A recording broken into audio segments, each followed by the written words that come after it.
Le film commence par le son d'un garçon à qui son père donne une leçon. Il s'avère qu'il s'agit d'un homme nommé Marky Woods qui a des flashbacks de son horrible enfance. Marky revient au présent et enfile son costume de luxe. Lui et sa femme Veora mènent la belle vie et partagent un baiser romantique avant de se séparer. Dans la scène suivante, Marky se rend à son travail dans un cabinet d'avocats très bien payé. Il s'avère que c'est un avocat impitoyable, qui n'hésiterait même pas à mettre l'un de ses proches en prison. Selon Marky, il ne travaille pas par amour, mais pour l'argent. Plus tard, il reçoit un appel de l'avocat de son père, originaire de sa ville natale. Marky est informé que son père violent est mort et qu'il y a des problèmes avec sa succession qui doivent être résolus. Marky semble un peu ébranlé par la nouvelle. De retour du travail, il annonce la nouvelle à sa femme, à sa fille adolescente Sansara et à son fils Tidon. Il révèle que Marky n'a pas vu son père depuis qu'il s'est enfui de chez lui, il y a plusieurs décennies. Veora suggère alors que, quelle que soit l'histoire de Marky avec son père, il devrait se rendre dans sa ville natale afin de lui rendre un dernier hommage et de clore le chapitre pour de bon. Le lendemain, la famille se rend dans la ville natale de Marky, Appalachia, un petit village afro-américain situé près des collines. Marky découvre qu'il a tellement d'argent qu'il emmène la famille dans sa ville natale en avion privé. Avant d'arriver à destination, il s'arrête pour faire le plein. Dans la boutique de la station-service, Marky trouve des crânes humains et animaux conservés à vendre, probablement pour la magie noire. Il trouve également le propriétaire de la boutique en train de coudre un sac mojo, un sac religieux qui peut apparemment éloigner les mauvais esprits. Mais Marky n'y croit pas, il prend ses affaires et s'en va. Pendant ce temps, Tidon discute avec un enfant du pays. Ce dernier lui pose des questions sur ses doigts étranges et Tidon lui explique qu'il s'est cassé les doigts en jouant au basketball. Tidon révèle également qu'il est venu ici pour les funérailles de son grand-père, qui ont eu lieu dans les collines environnantes. Curieusement, la simple évocation des collines lointaines effraie le bavard, qui quitte rapidement les lieux. Au moment où la famille s'apprête à partir, un officier s'arrête soudainement, comme si son seul but était de semer la zizanie. Mais ce n'est pas si simple, Mark est prêt et commence à parler des règles d'atterrissage, de sorte que l'agent leur dit qu'il veut juste s'assurer que tout va bien. La famille décolle ensuite vers sa destination. Cependant, à mi-chemin, le temps change soudainement et il fait très sombre. Au cours de cet épisode, l'avion est soudainement pris dans une tempête et le père perd le contrôle lorsque l'avion est frappé par la foudre. Dans la scène suivante, Marky reprend conscience dans une pièce inconnue et se rend compte qu'il a des blessures sur tout le corps. Son pied est également cassé, mais il rassemble toutes ses forces et se traîne jusqu'à la fenêtre de la pièce. En jetant un coup d'œil à l'extérieur, Marky découvre qu'il se trouve dans le grenier d'une maison. Soudain, la propriétaire de la maison, Madame Héloïse, une dame âgée mais vive, apparaît. Elle tente de le remettre sur le lit, mais Marky résiste et demande sa famille. Madame Héloïse appelle alors son mari, Earl, et leur fils géant, Lewis. Le grand garçon Lewis prend Marky et le jette sur le lit comme un sac de pommes de terre. Lorsque notre héros continue à s'enquérir de sa famille, Earl lui révèle qu'il a été victime d'un accident d'avion et que personne d'autre que Marky ne se trouvait à bord de l'appareil endommagé. Marky n'y croit manifestement pas et Madame Héloïse lui souffle une poudre sur le visage, ce qui l'endort. Plus tard, nous la voyons préparer méticuleusement quelque chose. Elle mélange des morceaux de vêtements, les teint avec de la couleur et les fait chauffer dans le four. Enfin, elle prépare une sorte de poupée, que son mari est très heureux de voir, tandis que son fils travaille à creuser des tombes dans le sol. Ensuite, Madame Héloïse se rend dans la chambre de Marky et le réveille en lui soufflant de la poussière au visage. Marky demande alors poliment à être transporté à l'hôpital et promet de lui verser beaucoup d'argent pour son aide. Mais la femme rusée prétend qu'il n'y a pas d'hôpital à des kilomètres à la ronde. Au lieu de cela, elle sort une poupée effrayante, qui ressemble à s'y méprendre à Marky. Madame Héloïse l'appelle Bougiti et explique qu'elle l'a fabriquée avec des rognures d'ongles, des cheveux, du sang et une pincée de sperme. Selon elle, plus il arrive de bonnes choses à la poupée, plus il arrive de bonnes choses au vrai Marky. Elle place ensuite la poupée vaudou sur la fenêtre et y verse une poudre blanche pour éloigner le diable. Après le départ de la femme, Marky, qui ne croit pas en ces choses, commence à chercher un moyen de s'échapper. Malgré son pied cassé, il se lève et scrute la pièce. La porte étant fermée à clé, il se faufile sur le toit par la fenêtre. Il saute de toit en toit sous une pluie battante et atteint la grange où Madame Héloïse s'est réunie avec d'autres villageois. Il s'avère que cette femme étrange soigne les gens avec sa magie noire pour gagner sa vie. Earl annonce aux villageois qu'aujourd'hui, Madame Héloïse utilisera des parties d'animaux. Madame Héloïse appelle un patient, qui s'avère être muet, tandis qu'Earl découpe la langue d'un chat et la place sur la bouche du patient muet. Madame Héloïse lit quelques incantations et le patient commence à parler. La foule applaudit, tandis que Marky observe la scène depuis un grand Judas situé sur le toit. Héloïse passe ensuite au patient suivant, un aveugle nommé Julius. Earl lui met des yeux de chat dans la bouche, tandis qu'Héloïse met des yeux de chèvre dans l'orbite de Julius. Elle lit ensuite un sort et lui demande de parler. Julius retrouve la vue, mais la première chose qu'il remarque, c'est Marquis qui sort du toit. Notre héros se baisse rapidement, mais Madame Héloïse se doute qu'il est sorti. Elle procède à l'inspection du grenier avec Earl et le géant Lewis, tandis que Marquis tente de regagner sa chambre en courant avec son pied blessé sous une pluie battante. Au lieu de s'enfuir, Marquis parvient à regagner sa chambre à temps, mais Madame Héloïse remarque la fenêtre ouverte et Marquis trempé. Elle décide cependant de ne pas s'en préoccuper et demande à Marquis s'il croit aux vertus curatives du vaudou. Il répond par la négative et dit qu'elle est comme son père, une personne superstitieuse. Madame Héloïse, vexée, ferme la fenêtre et la porte avant de le laisser seul.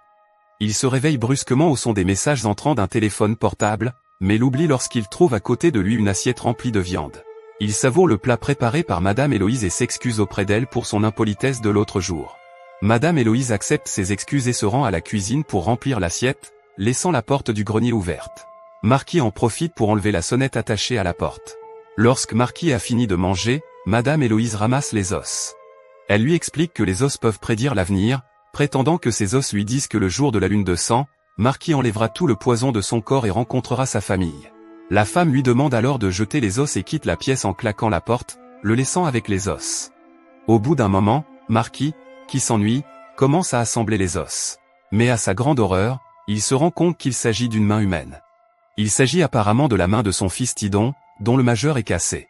Il décide alors de quitter cet endroit misérable une fois pour toutes.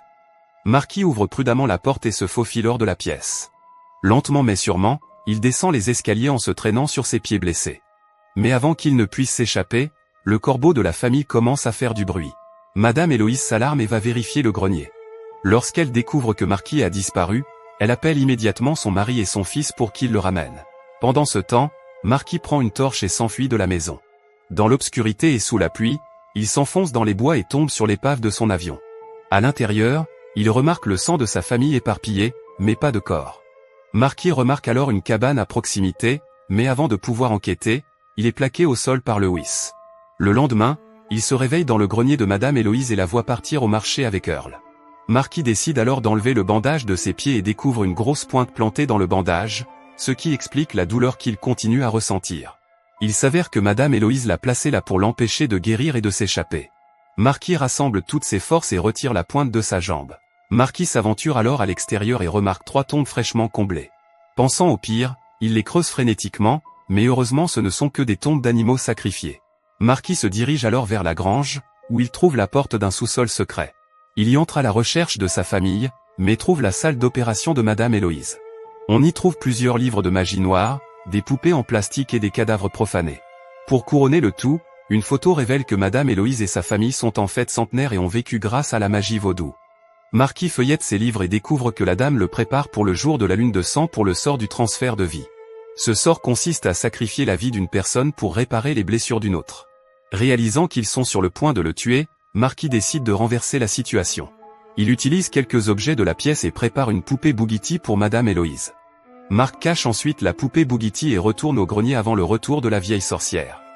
Mais à ce moment-là, il entend la sonnerie d'un téléphone et parvient à trouver celui de son fils, qu'il emporte dans sa chambre. Malheureusement, dans sa précipitation, il oublie de fermer la porte d'entrée. Madame Héloïse arrive bientôt et s'aperçoit que la porte est ouverte. Avant qu'elle ne se dirige vers le grenier, Marquis décide de remettre le clou dans son pied et de le recouvrir d'un pansement. Lorsque Madame entre dans la pièce, inspecte la jambe et, ne trouvant rien de suspect, la laisse tranquille. Après le départ de Madame, Marquis appelle le 911 à l'aide du téléphone. Il réussit à contacter un policier nommé Tom, qui s'avère être l'agent du poste. Il lui révèle que Veora et Sansara sont venus au poste il y a 5 jours pour signaler la disparition de Marquis et de Tidon, et que la police les recherche depuis lors. En entendant cela, Marquis fond en larmes en réalisant que son fils n'est plus là. Il explique au policier qu'il a été pris en otage par Madame Héloïse et Earl. Le policier reconnaît le couple et se rend immédiatement à leur ferme. Peu après, le policier arrive en bas. Mais Madame Héloïse, furieuse d'apprendre cela, saisit la poupée de Marquis et la presse fortement, ce qui a pour effet de faire ressentir le même effet au vrai Marquis. La sorcière lui enlève la voix et enroule une ficelle autour de la poupée, attachant ainsi Marquis. Au moment où il rencontre le policier, Marquis saute vers la fenêtre, mais il est incapable de parler et d'avertir le policier. Marquis rassemble toutes ses forces et ramasse la poupée Bougiti de la fenêtre. Il saute ensuite en bas comme un paralytique, mais le policier est déjà parti. Madame Héloïse et sa famille l'aperçoivent également, mais il parvient à s'échapper de la maison. La pleine lune arrive bientôt et Marky se retrouve au milieu des bois. Il finit par atteindre l'agent et monte dans sa voiture. Marky enfonce un fil dans la bouche du Bugatti, ce qui lui rend sa voix. Il explique toute son histoire à l'agent et lui demande de repartir le plus vite possible. Malheureusement, le policier les ramène à la ferme de Madame Héloïse et leur révèle qu'il fait lui aussi partie de leur clan. Marky est traîné dans la grange, où les villageois se sont rassemblés pour assister à son sacrifice. À la grande surprise de Marky, Veora, Sansara et Tidon y sont également amenés. Mais ils semblent être sous l'emprise d'un sort qui les a rendus calmes et silencieux. Madame Héloïse souffle sa poudre magique sur Marky qui s'endort. Il est allongé sur une table tandis que les villageois l'encouragent. Madame Héloïse veut extraire son cœur et le placer à l'intérieur d'Earl, afin qu'il puisse vivre une vie longue et heureuse. Mais au moment où la femme s'apprête à poignarder Marky avec une dague, celui-ci bloque l'attaque et poignarde Earl avec la pointe, en plein cœur, et tous les villageois, y compris Madame Héloïse, s'enfuient, effrayés. Un retour en arrière révèle que lorsque Marky était dans la cave secrète, il a en fait échangé les poudres magiques de Madame Héloïse, ce qui explique pourquoi il n'a pas perdu connaissance. Une fois tout le monde sorti de la grange, Marky réveille sa famille en leur soufflant la bonne poudre au visage et se rend compte que la main de Tidon a été amputée. Plus tard, Marky tend une embuscade aux policiers corrompus dans les bois, le tue et vole sa voiture. Mais au lieu de partir avec sa famille, il retourne à la grange car il a un compte à régler. Il se heurte bientôt au géant Lewis, tandis que les villageois le cherchent à l'extérieur. Mais soudain, le géant se met à halter et vomit beaucoup d'eau avant de mourir. Madame Héloïse découvre que Marky a noyé la poupée de son fils dans l'eau. Elle confronte Marky dans la grange et lui avoue qu'il a eu l'intelligence de noyer la poupée de Lewis. Elle entreprend alors de le poignarder, mais Marky lui souffle de la poudre magique sur le visage, la gelant. Il sort alors la poupée de Mademoiselle Héloïse qu'il avait fabriquée lui-même. Il la frappe de toutes ses forces, projetant la vraie Héloïse dans les airs. Le corps de la poupée heurte un pilier de bois et l'endroit prend feu. Marky sort alors de la grange avec une pile de poupées en plastique appartenant aux villageois. Il prend également soin de sceller la grange avec de la poudre blanche, qui sert à empêcher le diable de sortir ou d'entrer dans un espace. Dans la scène finale, Marky retourne auprès de sa famille, qui a assisté à l'incendie de la grange. Ensemble, ils montent dans la voiture du policier et quittent définitivement le village. Le film s'achève lorsque l'on voit, dans la grange, le boogie de Madame Héloïse ouvrir soudain les yeux. Merci d'avoir regardé. Si vous avez aimé la vidéo et que vous souhaitez aider la chaîne à grandir, laissez un like, un commentaire et abonnez-vous.